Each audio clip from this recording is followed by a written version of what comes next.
It does seem like there's two schools of people when it comes to when you're wronged or you feel like you have in some way. There's the people who are just kind of, it just rolls right off their shoulder and they just move on with their life and they're done. And then there's those that hang on to it for literally ever. You stew in it. You think about it constantly. How that person wronged you. Never how you would change anything you do, but how they're in the wrong. Now, you tend to lean that way. Me, myself, you yes. Personally. 100%. I will accept that. So if somebody like Amy tells you, hey, you're being kind of petty right now, that does speak volumes. A little bit. Sometimes it's like you need that outside perspective where it's like, did you go a little too far? This is Judge your Grudge. Judge your grudge! Judge your grudge! Zero and Amy are judging your grudge.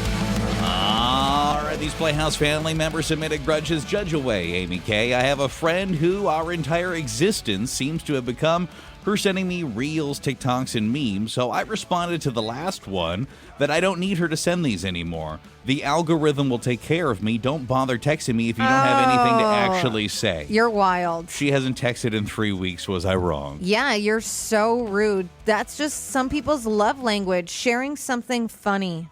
And Your they love think, language is memes. well, kind of. Yeah, it's like they see something funny and they share it with you.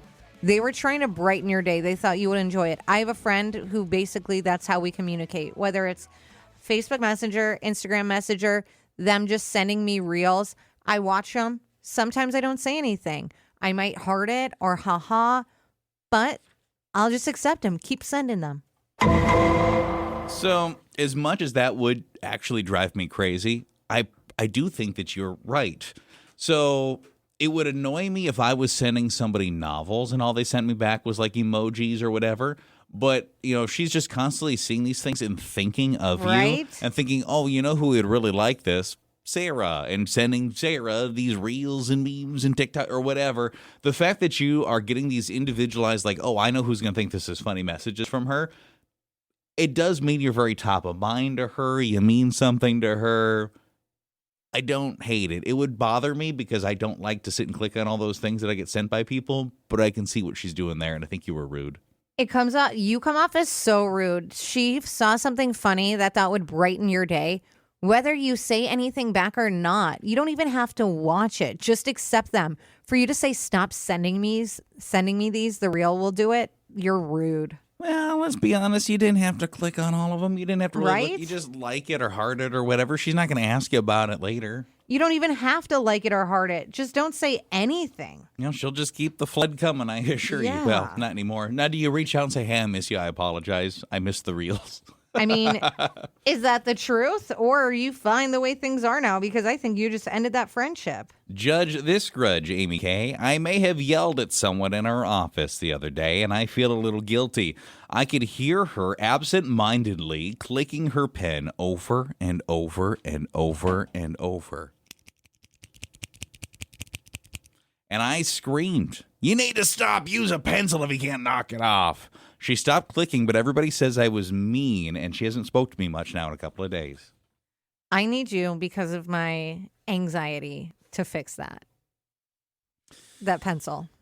The pencil? What's wrong with it? Oh, because it's got the giant. The clicking you used was a mechanical pencil, and you have pushed out the lead so far, and it's like giving me anxiety. I mean, at this point, you just take it out. Take it out, please. No! You just threw that giant piece of lead.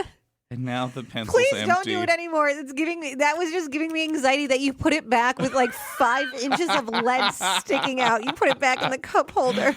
Honestly, I thought I grabbed a pen. I wasn't really paying all that much attention. But back to how you flipped out. Was that rude? Yeah, for you to call her out in front of everyone in the office. Absolutely. Now you're just throwing pens and everything. You're making a mess. You're causing my anxiety to spike. Are we about to create a grudge to judge? You don't even need to judge this. This is valid. You're throwing things. Oh, they're broken. Garbage. I will eventually get it to the garbage. Do you know who hangs out in here sometimes? My sweet, beautiful son, Brooks. Well, and he's going to find a giant chunk of lead, and we know where that's going, in his mouth. I brought my ninja throwing stars home when you started bringing them here, and I think that was gift enough. The machete collection, no longer here. I appreciate that. But I do agree that you shouldn't have reacted the way you did. It was a little vicious. I do think that there is a common thing where there's that random noise Sound, that yeah. kind of bothers you, whether it's somebody eating or slurping or drinking or clipping their nails. But there's probably a better way to have done it. I don't know if you're like right on top of this person or if they were just like close enough you could hear them. Do you have music you could have turned on? Could you just walked away for a second? Could you have said, what's going on with that pen? Like, you didn't have to scream. Or could you have just gone to her cubicle or office and said, hey, could you please stop clicking that pen? You didn't have to yell from where you were for everyone to hear. I think you could have individually spoke to this woman. Do you know what I absolutely would consider doing if that was bothering me all the time? I would go to the store and I would buy some Bic pens. And I'd be like, hey, I bought you some pens. But it would be the ones that don't click. It would just be pens with a cap.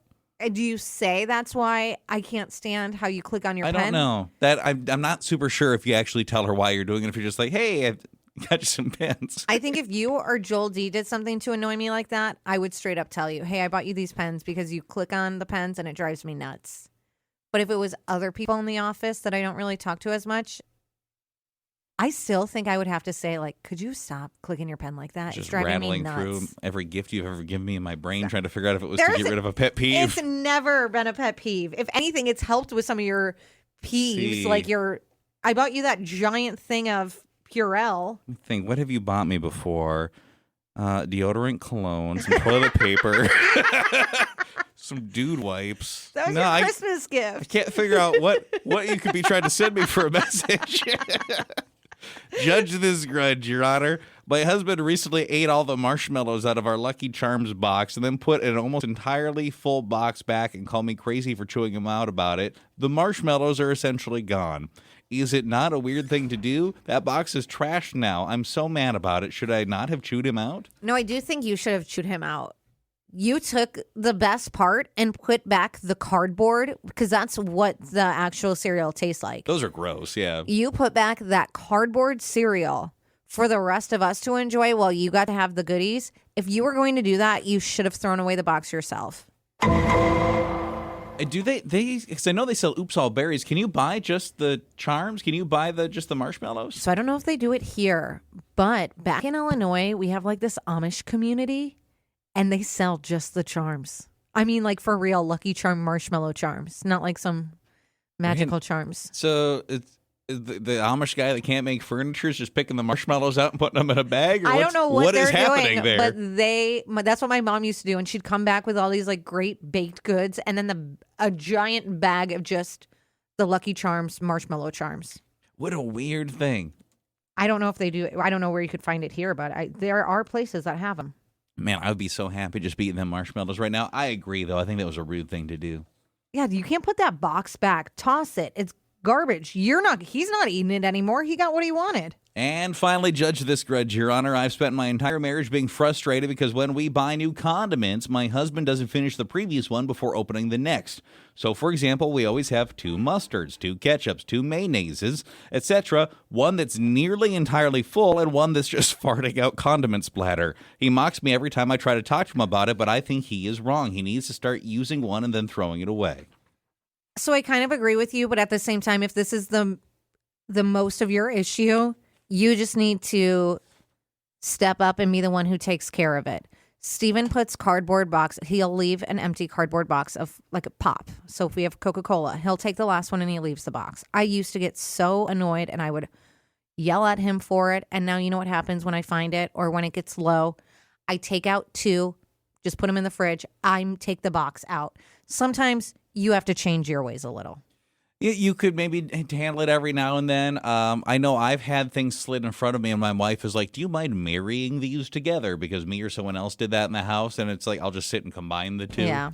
So you could do that. If every time it happens, you're sticking it in front of him, he might just start naturally not doing that anymore.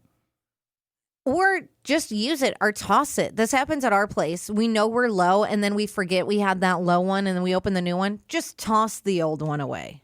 You don't need the splatter. Yeah, we don't need the tablespoon in there. For the record, some people saying Fleet Farm and Running's got your marshmallows. We could do that. That'd be yummy. I don't eat them. You would not sit and eat those marshmallows? Come on now. I don't like those. It's like space food to me. Space food. It's like dehydrated food, right? It's space food. I really like them little marshmallows. Ooh, maybe put that in some hot cocoa.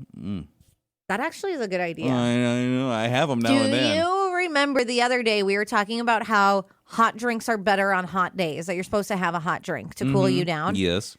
And we talked about how there should be hot cocoa trucks around in the summertime. Did you see a hot cocoa truck? Well, I saw I think it's called Cruise Coffee Company. They have like iced coffees, hot coffees. It's like almost in like a trailer type food truck thing, like one of those like metal.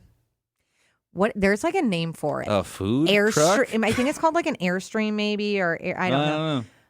They had hot cocoa, and now they need to just do like a hot cocoa only truck. So was it like ice cream truck where it was driving around, or were they stationary somewhere? They were just parked somewhere? stationary. I was out at Hera Nail Bar and Head Spa for their year anniversary on Friday, and they had a couple food trucks out there.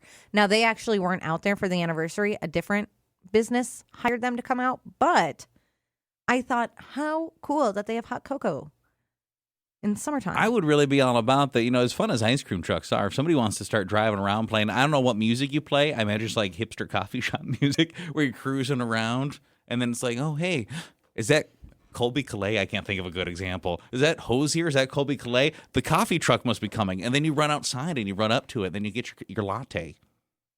Is it just coffee or is it just hot chocolate? Or are we doing coffee and hot chocolate? Both. Yeah, I think you do both.